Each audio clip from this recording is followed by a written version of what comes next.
Turkey. Really long. Did you meet her? She was that famous woman whose husband was exiled in Cyprus. Remember that guy? Yeah. And his wife Yeah. was Aisha. Yeah, it's interesting. Yeah. Yeah. Well, I mean, yes, it's a great movie. So much fun. you. I really enjoyed it. Thank you. And you are part of the team, the whole world. So what kind of experience it was for you? The experience itself was a blast because they're fun people.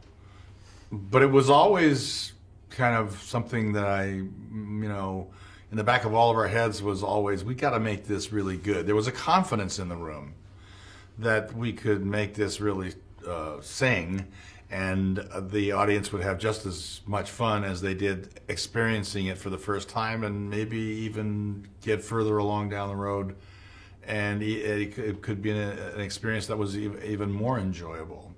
So in that confidence, you have to find what is creative, entertaining, and something that's going to work well for James to put together. Well, actually, Kurt, it is a different genre for you when we look at your previous, projects and big movies, and it's different as well, as I said to you. I mean, did you feel, because it is like everything is changing and it's something quite... It always is the same. I mean, you gotta play somebody Yeah. in some story, and a director is going to have a vision of it. It's for you to bring that character, create the character that hopefully will be helpful to that person's vision. I didn't have any doubt about what it was I wanted to do. But the fun thing is that when we're on the set working every day, all you're trying to do is create. You're trying to make something out of thin air. Well, actually, you put so much, into the character, and it's almost like, it's a big, personality. I mean, although the name is Ego, but like you see different layers of emotions, like, we see a human being. Yeah, right. Although, actually, he's not human. He is not Yeah. human. So, and there is a family relationship, and quite dysfunctional. Right. So much. Well, it is layered, Yeah. and it is dense. I think the thing that's interesting is because it's science fiction, it allows you to examine these large questions like, who is God, or what is a God? In this case, he's a celestial, and there are very few of them that have created their own existence. He's one of them, and he is Ego, the living planet. He's chosen the name. He's chosen the things he's chosen to put on to make his planet of and from. And like a god, he's not a human father.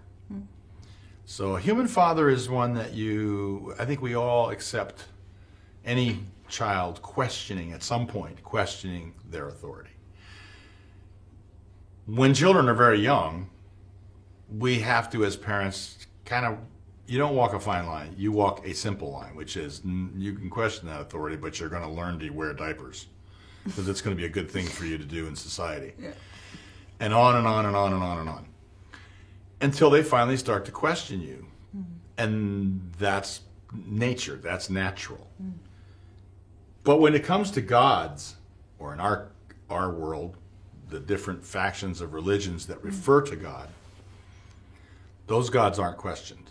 It's like, God moves in mysterious ways. Well, that's the same as telling you, do not question this. You will never understand it. You're a human being. You are far beneath God, and therefore you accept what he says. Well, Peter's father is not human. He's a god. Science fiction allows you to ask these questions within these. But what I love about Guardians of the Galaxy is it does it in an insane, funny way, and it's layered with humor. And it becomes acceptable to sort of think of and listen to. And I think that's what's entertaining. Well, actually, you have, covered so many different things that I wanted to ask, because the movie is quite existential as well. Yeah. All those questions are like, you start thinking, Yeah. which normally you wouldn't maybe think in a movie or expect in a movie. This from, Yeah, that's Marvel Comics. Yeah, it Yeah. is amazing. Do you think that, in the maybe near future, like 2017, but maybe in 2050, 60, we will see some of these digital images from future? Do you think it's Yeah, happening? Bob Zemeckis and I, who's the Academy Award-winning director from Gump, and he did the Back to the Futures and great movies. And his second movie was a picture called Used Cars, which I did with him. We used to talk. This was 1979. We used to talk about that. I made the assumption that this would occur, and I actually looked forward to it as an actor because I thought the only thing about it that was, from my point of view, something that needed to take place was the actor needs, if the director goes after an actor and the actor says, like he would, yes, I want to do this job, you have to go about it in the same way, which is, I'm not going to act on film. It's going to be my avatar or whatever. It's going to be the imitation of me, because it's perfect. If the imitation is perfect, there's no creep factor to it at all. And I'm starring in a movie with Marilyn Monroe, and she's in her prime, but it mixes perfectly and it looks just right. The only thing then is that the directors are going to want to do exactly what they want, which theoretically they'll have the ability to do if they've bought your name. They've bought your image. And that's why I've been very serious for a long time about owning my image. If that ever happens, I just want my children to be able to make the decisions that I would make, which is I'd say, I've agreed to do this movie after what we've talked about. We talked that we weren't going to, that scene was going to be taken out because I just said, I don't want to do that. And now you're putting it back in. You know what I'm saying? Yeah. You'd have to be able to sit there with the director and say, I have a say in this. I am the actor. You don't just own my image. You own the ability to talk to me about how to play this, but I'm the actor. That's going to be the beef. That's where the rubber's going to hit the road, and legally it's going to be an interesting issue because the time will come, yes, 2050, 60, 70, who knows when that is, where it's picture perfect. Yep. And the sound is picture perfect. There's no delineation between watching you in one movie and that movie. That's a great question, and it's one that actors are going to face. I'm looking at that, assuming that future is going to take place, and all I'm going to say is I've always had in my life in acting, 56 years, I have had a say in what I do or don't do.